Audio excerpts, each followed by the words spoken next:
Honorable assistance, bonjour. Donc, je tiens à remercier l'association LEDAB pour l'invitation. Et donc, je vais parler de l'impact du microbiote intestinal dans différentes pathologies et bien sûr aussi le rapport thérapeutique. Donc d'abord, comme définition, c'est quoi un microbiote? Le microbiote est un écosystème assez complexe qui fonctionne comme un organe à part entière. Il est réparti dans l'ensemble, donc dans l'organisme, mais il faut savoir que le capital de ces micro-organismes siège essentiellement au niveau de l'intestin. Donc, le microbiote intestinal, donc si on considère un sujet pesant 70 kg, le microbiote représente environ 2 kg. Il contient environ 100 000 milliards de micro-organismes, donc il contient autant de cellules humaines. Et il faut noter aussi que si on prend en considération les micro-organismes de bout en bout, ils représentent environ 25 fois la taille d'un génome humain. Ceci veut dire quoi? Ceci va nous donner une réflexion surtout sur l'importance donc des informations reçues par ce microbiote, de cette activité métabolique très riche. Et il faut savoir aussi que chaque bactérie assure une activité métabolique. Bien sûr, la répartition, il faut savoir que la répartition dans le tube digestif est variable, que la plus grande quantité de densité, de concentration de micro-organismes se situe au niveau du côlon. Il s'agit surtout de bactéries anaérobies. Par contre, au niveau tout ce qui est de l'estomac, au niveau donc du grêle, il s'agit donc la concentration, la condensation est moins importante. Il s'agit essentiellement de bactéries anaérobies qui nécessitent de l'oxygène.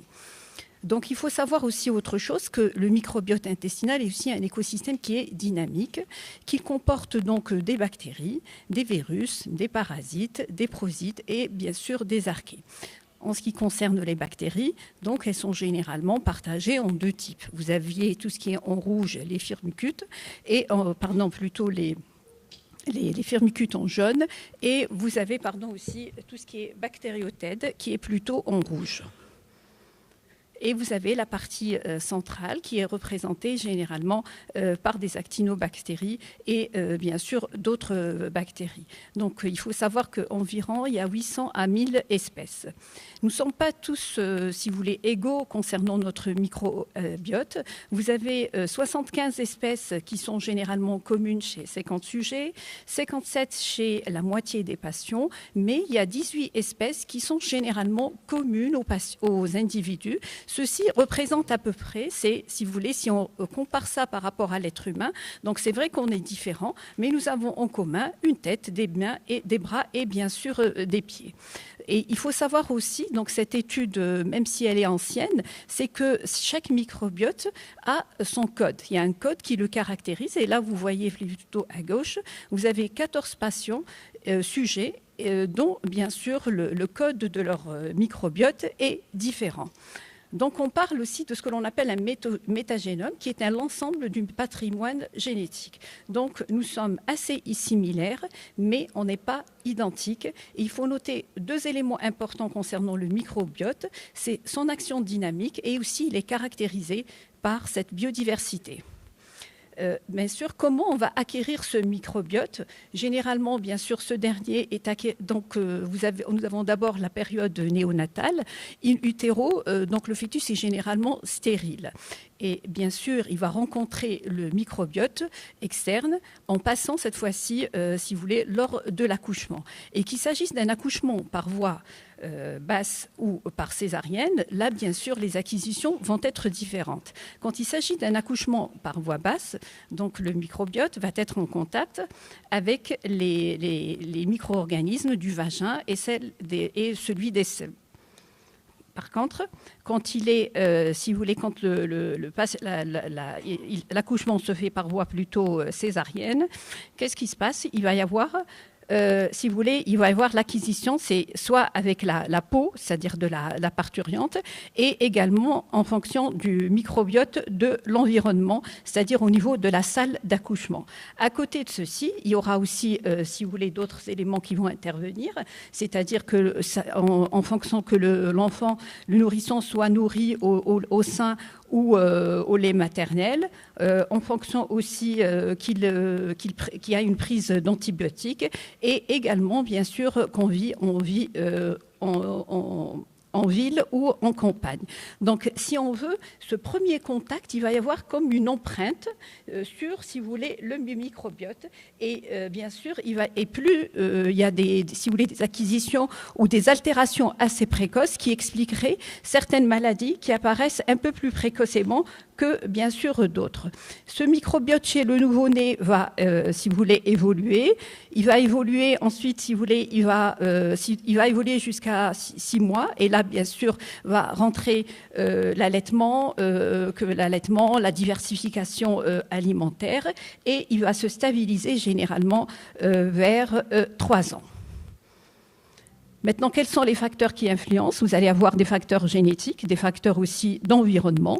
Donc, tout ne va pas s'arrêter uniquement à la période néonatale. Vous allez avoir d'autres paramètres qui vont avoir un effet sur les microbiotes, notamment l'alimentation, la prise d'antibiotiques, le rôle du tabac et bien sûr aussi, donc non seulement les antibiotiques, mais aussi d'autres médicaments qui sont impliqués. Le fait aussi de vivre en ville urbaine ou bien sûr en campagne ou en ville va influencer. Donc tout ceci va avoir donc un impact sur le développement du microbiote. Et là, bien sûr, vous avez des exemples. Quand on prend des antibiotiques, qu'est-ce qu'il va y avoir? Il va y avoir une diminution de la diversification qui va revenir à un état, si vous voulez, normal. Mais s'il y a une répétition dans le temps donc de la prise des antibiotiques, cette dernière, donc elle va diminuer. Nous sommes différents. Il y a certains sujets qui, ce qu'on appelle, c'est un phénomène donc de résilience. Donc nos résiliences sont différentes. Il y a certains sujets qui reviennent à un état initial après après la baisse de la diversification. D'autres, bien sûr, vont plutôt la perdre et par conséquent avoir des conséquences sur plus tard. Là aussi, vous avez l'apport de l'alimentation en comparant donc 2 groupes d'enfants vivant en Afrique, en Burkina, et vous voyez ici, et ceux vivant en Italie, en Europe, et on voit là qu'en fonction que l'alimentation donc soit différente, donc la composition donc en bactéries, en micro-organismes va être différente. Et donc pour compliquer tout ça, vous allez voir aussi la génétique. On avait parlé tout à l'heure tout ce qui est antibiotiques, environnement, et on avait vu aussi avec le facteur de la génétique. Donc la génétique là aussi va venir moduler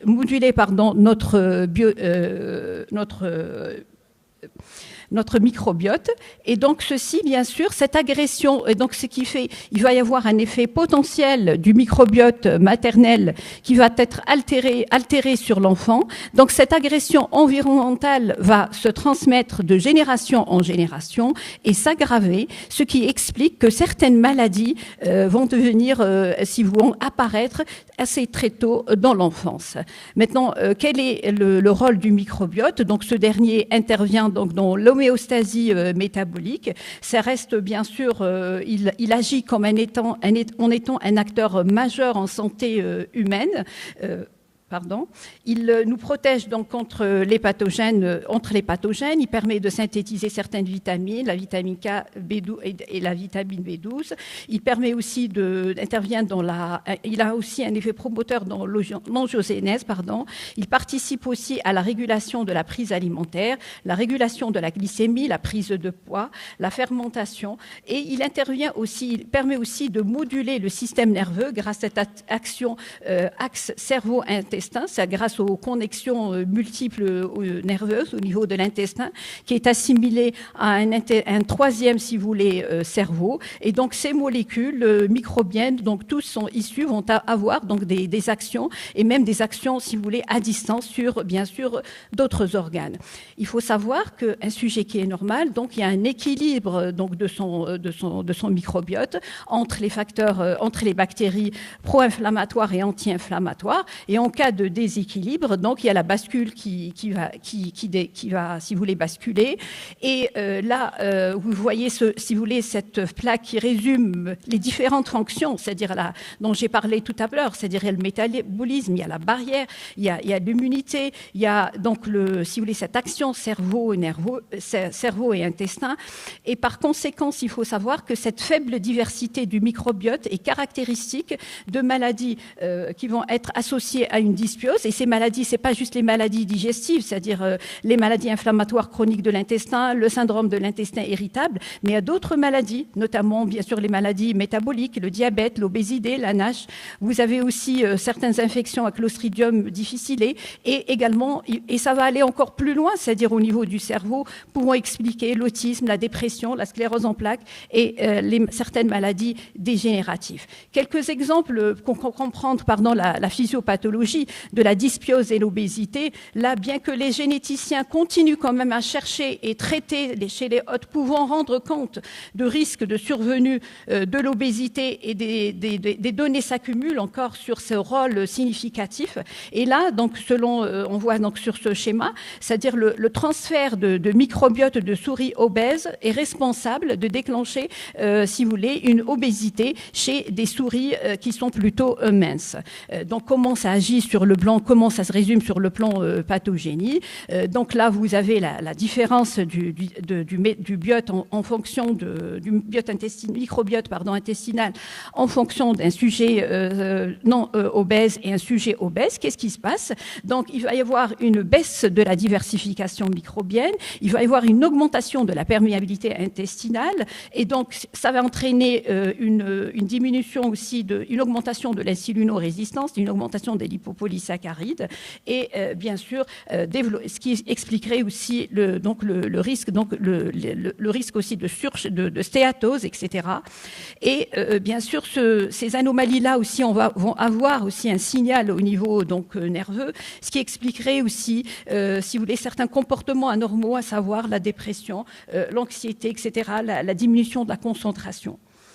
Maintenant, quant aux maladies inflammatoires chroniques de l'intestin, que vous connaissez tous, donc je ne vais pas, si vous voulez, ici m'attarder. Il faut juste savoir si un petit rappel concernant la pathogénie. On sait que la pathogénie des MICI est multifactorielle, donc il y a une activation du système immunitaire gastro-intestinal inapproprié vis-à-vis du microbiote, toujours vous le voyez qu'il est au centre, chez des sujets génétiquement prédisposés, si vous voulez, génétiquement, sous l'influence de facteurs d'environnement. Donc, on voit quand même la complexité.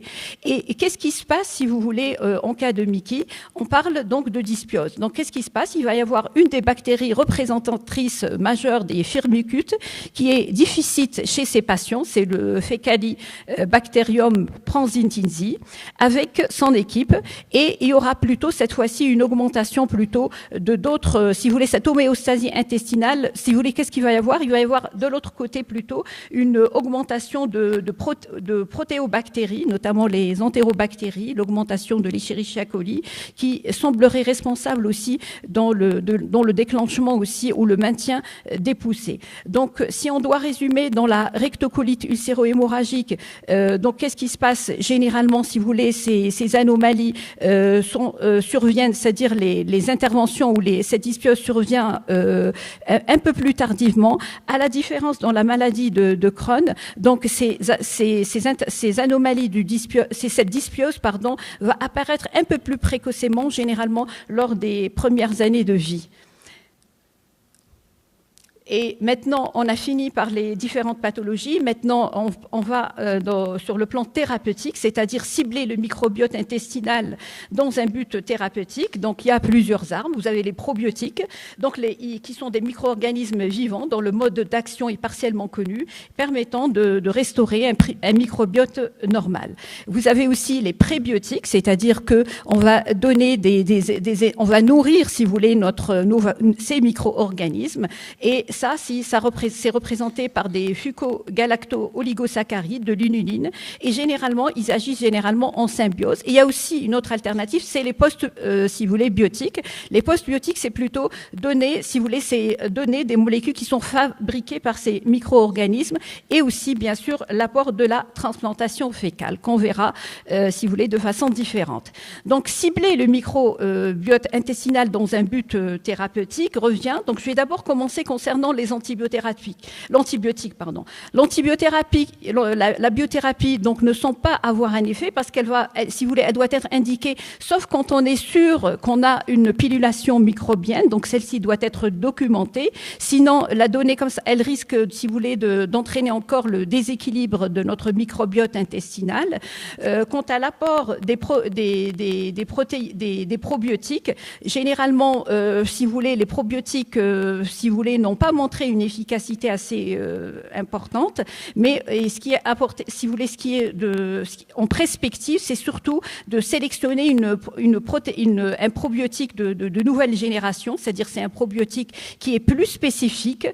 Généralement, c'est le Faecalibacterium prausnitzii qui est généralement qui est bas dans les maladies inflammatoires chroniques. Donc l'idéal, c'est plutôt de donner ce dernier pour, si vous voulez, essayer d'améliorer le microbiote dans les MICI. Quant à la transplantation fécale, ça reste assez drastique, et donc c'est le transfert d'un microbiote sain vers un microbiote, si vous voulez, transférer, si vous voulez, le microbiote sain vers un microbiote anormal. Donc, ce qu'il est retenu, selon bien sûr les recommandations de l'AGA, qui ont été résumées au cours de ces journées, les francophones 2025, il faut savoir que la transplantation fécale est efficace pour prévenir les récidives des infections à Clostridium difficile. Ça reste aussi le traitement d'appoint des infections sévères à Clostridium difficile qui n'ont pas répondu à un traitement par antibiothérapie efficace. Concernant son apport chez les patients qui sont immunodéprimés, quand il y a une immunodépression sévère, donc c'est une évaluation qui se fait au cas par cas.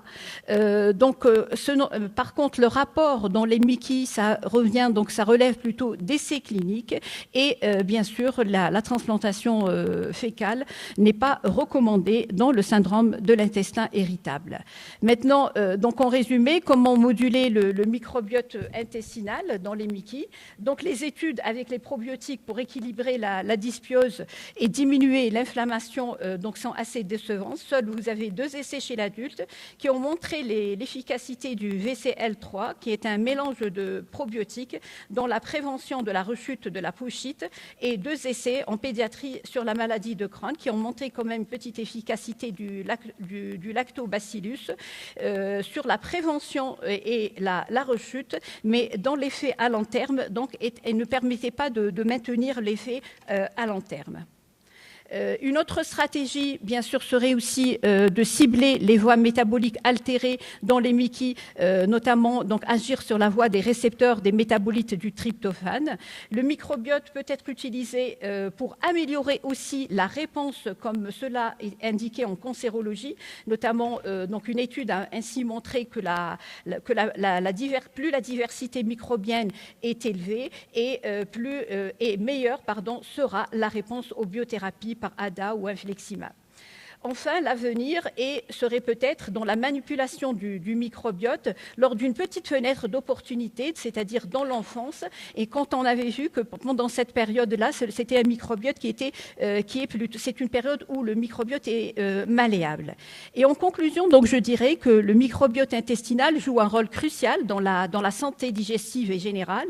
Il permet de maintenir un équilibre pour prévenir et gérer certaines pathologies, aussi bien digestives qu'extra-digestives, qu'une utilisation prudente des antibiotiques et des stratégies thérapeutiques ciblées vont aider à restaurer cet équilibre et améliorer la santé intestinale. Et dans les perspectives futures, pourquoi donc aller vers un traitement adapté au profil, on parle depuis ce matin de la médecine personnalisée, c'est-à-dire un traitement adapté au profil du microbiote, mais qui reste quand même assez difficile à obtenir, et aussi peut-être agir agir sur l'action intestin et cerveau. Et je finirai par, si vous voulez, cette petite plaque. Donc l'important, c'est donc de protéger notre microbiote, donc de lui donner les bonnes choses, donc des fruits, des légumes, des produits fermentés, assurer bien sûr une activité physique et par contre éviter tout ce qui est alimentation déséquilibrée, tout ce qui est additif, la nourriture transformée, ultra transformée,